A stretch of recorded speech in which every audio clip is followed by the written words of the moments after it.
नानीहरूलाई सिकाउने पनि आफ्नो सिक्ने मौका पनि यो समय सापेक्ष प्रदान भएको छ। किनभने यो अहिले हामी यो वास्तविक यो चाहिँ कोरोना भाइरस आज संसार भेट्न आइदिएको यो बारेमा हामीले बोलिरहनु पर्ने जरुरै थिएन। आज संसारमा सबैभन्दा बेसी पहिला चाहिँ के भने पहिला आफ्नो जनतालाई बचाउनको लागि सबै सरकारहरू जनप्रतिनिधिहरू लागेको छ 1 नम्बरमा।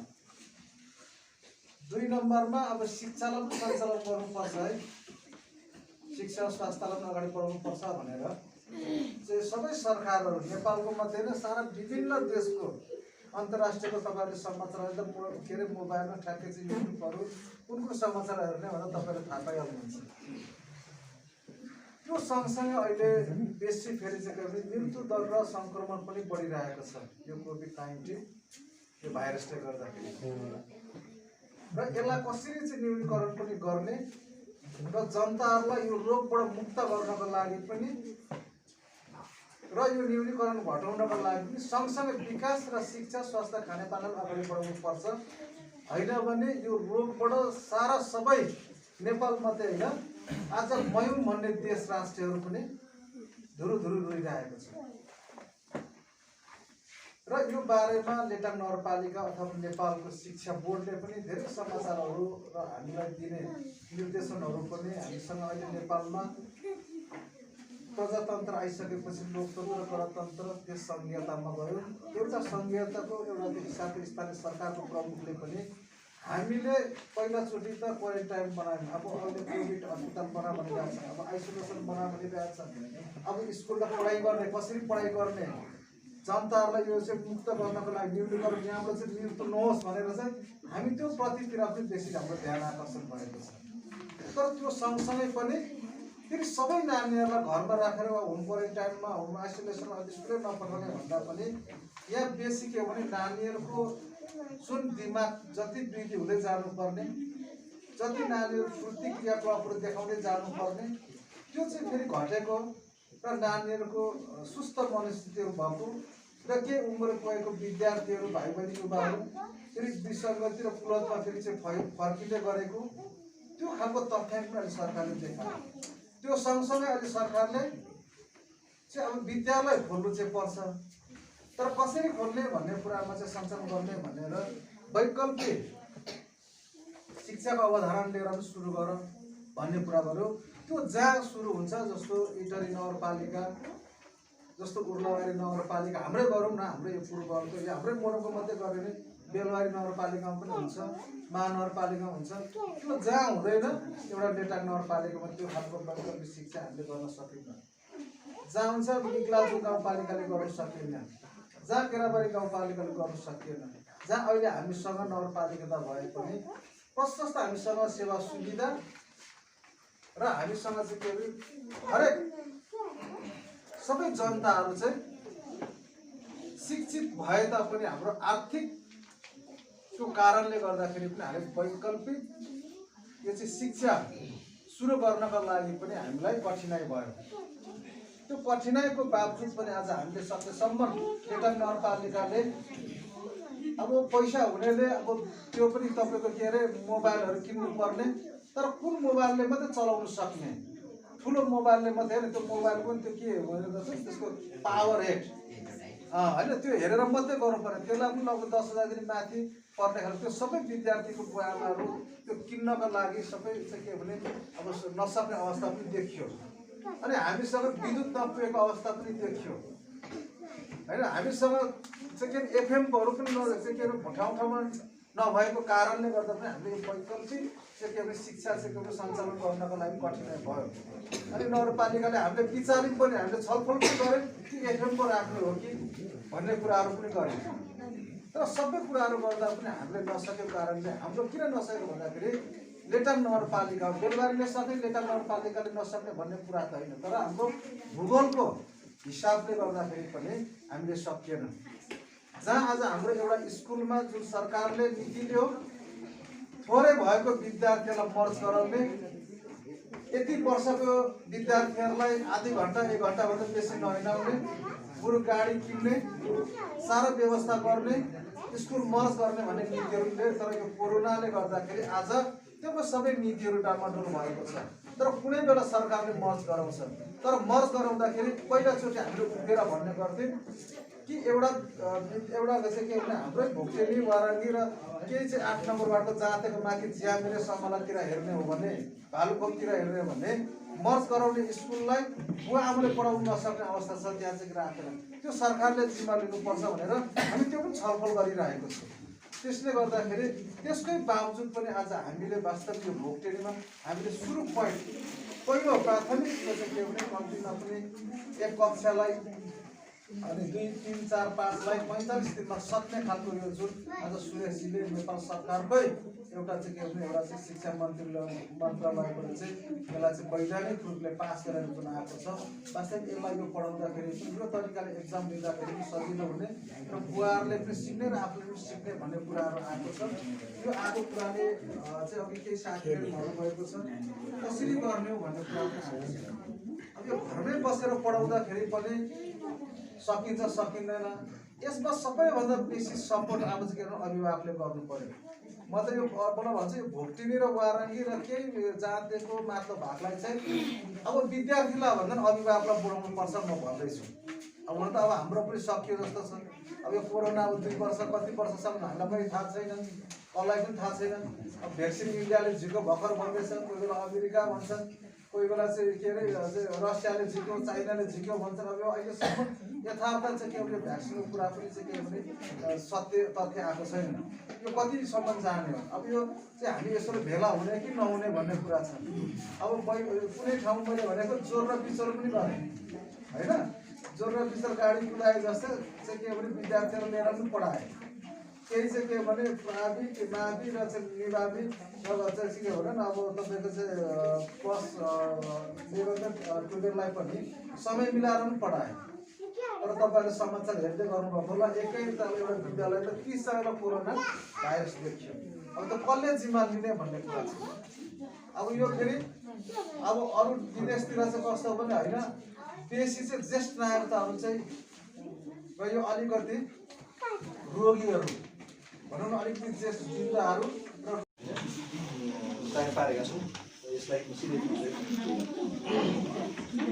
श्रीमान नगर प्रमुखज्यू श्री लेटाङ नगरपालिका कार्यालय, श्री लेटाङ नगरपालिका लेटाङ मोरङ सेकापन्थका महोदय, उत्तरी मोरङको सुन्दर पहाडी ग्रामीण पर्यटकीय क्षेत्रको प्रचुर सम्भावना भएको नगरपालिका लेटाङको उत्तर पश्चिम क्षेत्रमा अवस्थित लेटाङ नगरपालिका वार्ड नम्बर 1 को केन्द्रमा रहेको सागमा मावि 2013 सालमा स्थापना भई 2067 सालदेखि सञ्चालन भई उत्कृष्ट नतिजाका साथ लेटाङ नगरपालिकाको उत्तर क्षेत्रको उत्कृष्ट शैक्षिक संस्थाको रूपमा स्थापित हुँदै आगामी दिनमा कक्षा 11 र 12 सञ्चालन गरी यस क्षेत्रको शैक्षिक स्तरको विकास र विस्तार गर्नु अपरिहार्य भइसकेको बेहोरा जानकारी गराउन चाहन्छु।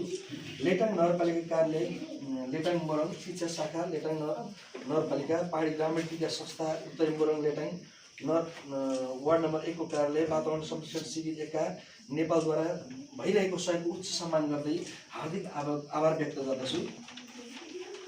थप शैक्षिक उत्कृष्टताका प्रदान गर्दै अघि बढ्नका लागि विद्यालयमा पर्याप्त कक्षा कोठा नरहेको, घेराबारा नभएकाले विद्यालयको सुरक्षा र सुन्दर फुलबारी निर्माणमा चुनौती थपिएको, सोलर सिस्टममा आएको समस्याले आइसिटी कार्यक्रम सञ्चालनमा प्रभावकारिता हासिल नभएको, साथै टाढा टाढाबाट आउने विद्यार्थीहरूलाई सुरक्षित छात्रावास उपयुक्त सुविधाहरू सहित राख्न कठिनाइ परिरहेको अवस्था छ।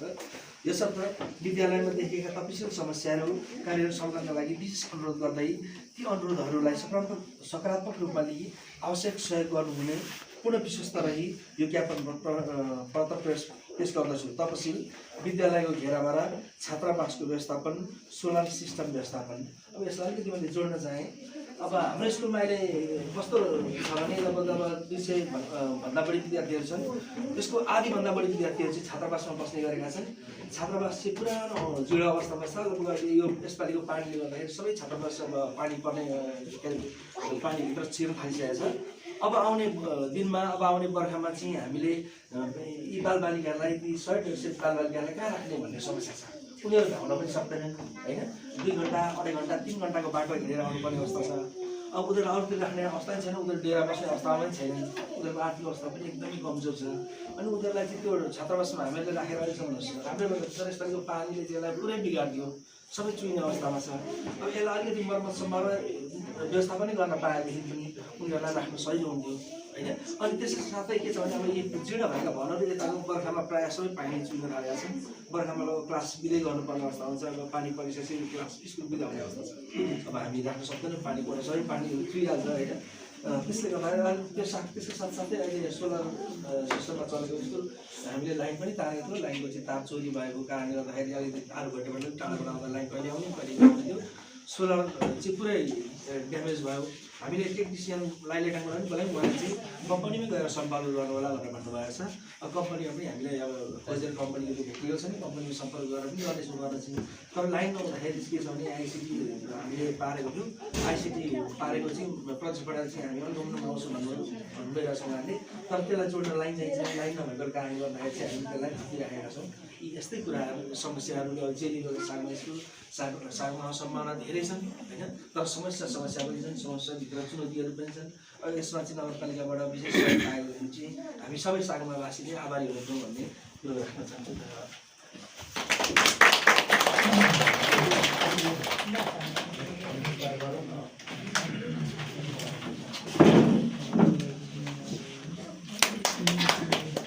सक्दैनौँ र त्यो ठाउँमा पुग्न सक्दैनौँ। त्यसकारण पनि धेरैले भन्ने गर्नुहुन्छ 10 वर्षको आम्दानी हो भने बिरुवामा लगानी गर्नुहोस् र जीवनभरको आम्दानी हो भने शिक्षामा लगानी गर्नुहोस्। त्यसो हुँदा पनि हामी छोराछोरी पढाउने कुरामा, छोराछोरीलाई असल बनाउने कुरामा कहिले पनि पछि हट्दैनौँ। हामी जस्तो दुःख सहेर पनि छोराछोरी अग्रपङ्क्तिमा भएको हेर्न चाहन्छौँ, त्यो खुसी चाहन्छौँ। त्यसले गर्दा पनि हाम्रो अहिले शिक्षालाई एकदमै पढाउने कुरामा असर भएको माध्यमले यो एउटा माध्यम लिएर चाहिँ 45 दिनको कोर्सको किताब आएको छ। यो किताब चाहिँ हिजो सरहरूले भाइ बहिनीहरूलाई पढाउनुहुन्थ्यो। अभिभावक पहिले त आमा बुवाहरूले नानीहरूले शिक्षकले दिएको होमवर्क गर्नु भयो भएन इत्यादि कुराहरू हुन्थे। तर अब यहाँ त पहिलो नानीहरूको पहिलो पाठशाला घर हो। तर अब चाहिँ अभिभावकले पढाउनै पर्ने भयो। यो चाहिँ बाध्यकारी अवस्था भयो। विद्यालय गएर पढ्न सक्ने अवस्था छैन। त्यसो हुँदाखेरि कति अभिभावकहरू अलिकति नबुझ्न पनि सक्नुहुन्छ। अलिकति ठाउँ विशेषले गर्दा, भूगोलको विकटताले गर्दा कति अभिभावकहरूमा यस्तो कमजोरीको अवस्था छ भने पनि शिक्षकहरूले अघि पनि कुरा आएको छ, टोलमा चाहिँ यी सिकाइहरू अभिभावकहरूलाई सिकाउनु पर्यो। अभिभावकहरूले आफ्ना नानीहरूलाई कसरी पढाउने, के गर्ने, यी कुराहरूलाई चाहिँ अलिकति जोड्न एकदमै जरुरी छ। धेरै अहिले पहिलेको समय जस्तो नानीहरूलाई कुटेर हप्काएर पढाउने जमाना छैन। त्यो सँगसँगै फकाएर किताब पनि एकदमै रङ्गी-चङ्गी जे भन्न खोजेको जे कथावस्तु छ त्यो अनुसारका चित्रण गरेर किताब आएको छ। त्यसले गर्दा पनि हामीलाई पढाउने कुरामा र नानीहरूले ती चित्र हेर्दै खेल्दै चाहिँ सिक्ने कुरामा एकदमै सहज यो किताबले हुन्छ भन्ने हामीलाई पनि लागेको छ। साझेदारीमा गऱ्यौँ भने त्यो माया हुँदो रहेछ क्या। अनि त्यो थाहा पनि हुन्छ। नभए अहिले यस्तो हैरान बनाएको छ। अहिले विष्णुको वार्डमा 1 नम्बर वार्डमा अहिले बिमारी भएर केही तल माथि गयो भने उसले पनि महानगरजीलाई फोन गर्ने हो, कोही बेला मलाई फोन गर्ने हो। त्यहाँ जसको चिन्जा छ उहाँले हामीले गर्ने नै हो। अनि हामी उहाँको मान्छेलाई भन्छौँ तपाईँलाई स्वास्थ्य बिमा गर्नु भनेको छैन? त्यहाँ साथीले थाहै छैन भन्छ। त्यतिखेर चाहिँ थाहा छैन भन्छ। अहिले विष्णुजीले सबै मान्छेलाई लाइन आएको होला होइन। अहिले चाहिँ त्यस्तो स्वास्थ्य 35 सय तिरिन्छ बरु खाइन्छ भन्ने जवाब उत्तर आउँछ। अब त्यो के को चेतना भन्दाखेरि जुन बेला पऱ्यो त्यो बेला थाहा छैन भन्ने। अनि अहिले गरौँ भन्दाखेरि त्यो पैसा कहाँ गर्छ, त्यत्रो पैसा हुन्छ, हामी बिमारी नै हुँदैन भन्ने हुन्छ। बिमारी भनेको काल भनेको त 12 बजेर त आउँदैन, बाजा बजेर त्यो थाहा पाएर आउँदैन। त्यसले गर्दा म त प्रत्येक शिक्षक साथीहरूलाई के भन्छु भने यस्तो अभिभावकको कुरामा कहीँ भेला हुनुभयो भने अब स्वास्थ्य बिमा गरिदिनुहोस् है 1 वर्षको लागि। यदि बिमारी नै हुनु भएन भने पनि तपाईँले त्यो 1 लाख रुपियाँ सबै 5 जनाले तपाईँहरूको होल बडी चेक गर्न जानुहोस्। होल बडी चेक गर्दाखेरि तपाईँको अहिलेसम्म भएको बिमारी छ छैन। होल बडी भनेको चाप्टु क्या जम्मै त्यो गाडी सर्भिसिङ गर्छ नि, हाम्रो त चक्का फेर्नु पाइँदैन। नभए जम्मै त्यो होल बडी चेक गर्दा तपाईँको यो भन्ने कुरामै 8000 जतिले त्यो 5 जनाले गर्दा 30 दिन्छ क्या। त्यसो पनि हो। त्यसले गर्दा त्यो फाइदा पनि हुन्छ। मैले यतितिर तपाईँलाई आग्रह पनि गरेँ र विशेष अब चाहिँ के भने मैले भने हडन भए पनि धेरै सहभागी तपाईँले हुनुहुन्छ। के गर्दाखेरि फाइदा हुन्छ राम्रो गरौँ। अब धेरै राम्रो प्रयासहरू पनि गर्नुभएको छ। मैले भने चाहिँ 1 नम्बर क्षेत्रले 1 नम्बर वार्डलाई नै हामीले गर्दै मायाहरू गरेको हुन्छौँ। मलाई लाग्छ अब 4-5 दिन पछाडि अब सङ्घीय र प्रदेशको पैसाहरू पनि बाँडफाँडमा उहाँहरू लागिरहनु भएको छ। अब यहाँ के छ पहल गर्नुहोस्। म पनि भन्छु किनभने मेरो कुराहरू पनि उहाँहरूले मान्नुहुन्छ। यसो गरौँ है, यहाँ अप्ठ्यारो छ, मेरो पैसा यहाँ हाल्छु, तपाईँको पैसा यहाँ हाल्ने होइन, तपाईँको पैसा यहाँ हाल्ने, मेरो पैसा यहाँ हाल्ने, हामी सल्लाह हुन्छ। हामी मिटिङै बस्नुपर्छ, दुईवटा मानिसहरू।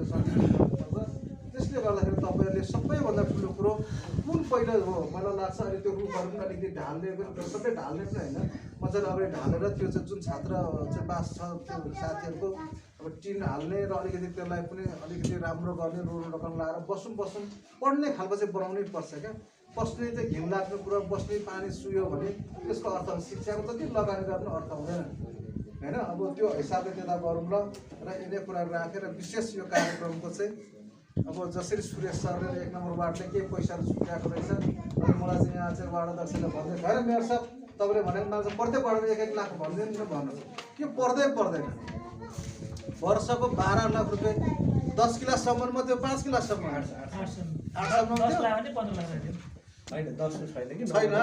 र 10 लाई चाहिँ बरु पढाउन सकियो नि त। त्यसो भने 8 सम्मकोलाई चाहिँ के भने लेटा नगरपालिकाभित्र एउटा बुकले गर्दाखेरि र 12 लाख रुपियाँ छुट्याउनको लागि मैले भने भोलि नै यसले राम्रो गऱ्यो भने भोलि नै म छुट्याइदिन्छु, केही फरक पर्दैन। तर बुवा आमाको पनि सहयोग चाहिँ चाहियो, शिक्षक साथीहरूको पनि चाहियो। एउटा बुक पढाइहाल्छ नि त, मलाई त उसकै बाउ जान्नेछ भनेर फेरि शिक्षक साथीहरू चुपचाप बस्दिनु भयो भने त्यसको पनि अर्थ भएन। अहिले स्कुलमा अब मलाई लाग्छ कोरोना नलागेको भए चाहिँ म शिक्षक साथीहरूलाई अथवा शिक्षक के भन्छ नि शाखाहरूलाई प्रत्येक स्कुलमा चाहिँ म के भने महिनामा एकपल्ट पठाउने मेरो लक्ष्य। पुरो गाडी गरेर जाउँ यहाँ जाउँ भनेर भनेको थिएँ। अब कति स्कुल उहाँको स्कुलमा लगभग एकपल्ट गएको छ, मान्छे भेटेन भन्दै थियो विद्यार्थी होइन। अनि एउटा एलम्बर स्कुल छ कहाँ अरे वारङ्गी, त्यहाँ पनि मान्छे छैन। अब के गर्नु, गाह्रो त गाह्रो छ। अब एकजना विद्यार्थी छ त्यहाँ, 1जना 2जना छ, तर 1जना 2जना यहाँ पढ भन्ने खालको हैसियत र क्षमता हामीसँग पनि छैन। त्यो नानी केटाकेटीलाई यहाँ आएर पढाउने कुरामा उसलाई सरकारले बस्नु खानु दिन्छ नि त, रुङ्ने मान्छे चाहियो नि। त्यो सानो नानीलाई हामीले गर्नु सक्यो। त्यसले गर्दा त्यो समस्या पनि हामी बुझेको छौँ। त्यसले गर्दाखेरि अब यो एउटा यो के भन्छ यो 8मै पर्छ यो रोहित सर भन्ने कुन स्कुल हो, गणेश प्राज। त्यहाँ उहाँले के भन्यो भने अनि स्कुल चाहिँ राम्रो रोज्ने, यो के अरे त्यो टेबल कुर्सी पनि राम्रो रोज्दा नि विद्यार्थी रहेनछ होइन। मेरो साथ जति विद्यार्थी यी हो, कहीँ बाहिर गएको छैन।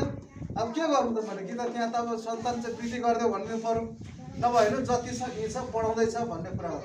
अब त्यो सरकारको नीति र कोरोना अहिले नआएको भए नि कति धेरै मान्छेहरूलाई चाहिँ दुःख चाहिँ एकपल्ट हुन्छ, 1 वर्ष हुन्छ। सरकारले पनि राम्रो लिएको, गुरु शिक्षकहरूलाई दरबन्दीले पनि टेन्सन गराएको छ। सबै राम्रो शिक्षक अथवा दरबन्दी ठ्याक्कै पुऱ्याइदिने, एकै ठाउँ स्कुल राम्रो बनाइदिने, छात्र मिस गराउनुपर्छ। म त छु, उहाँलाई पनि भोलि मैले गराउनुपर्छ किनभने यो गर्दा यसो गर्ने रहेछ भनेर चाहिँ यो चाहिँ राम्रो कार्यक्रम पनि लिएको छ। र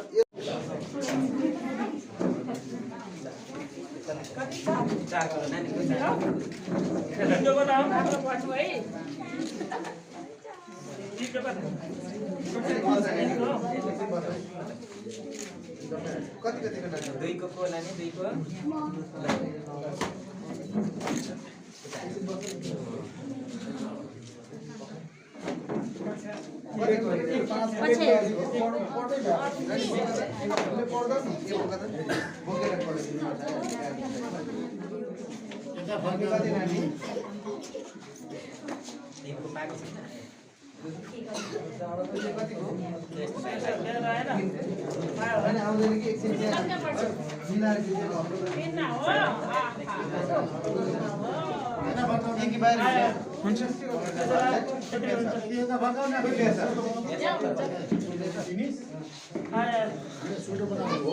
लाइने पछि बाबु आउनु पर्छ।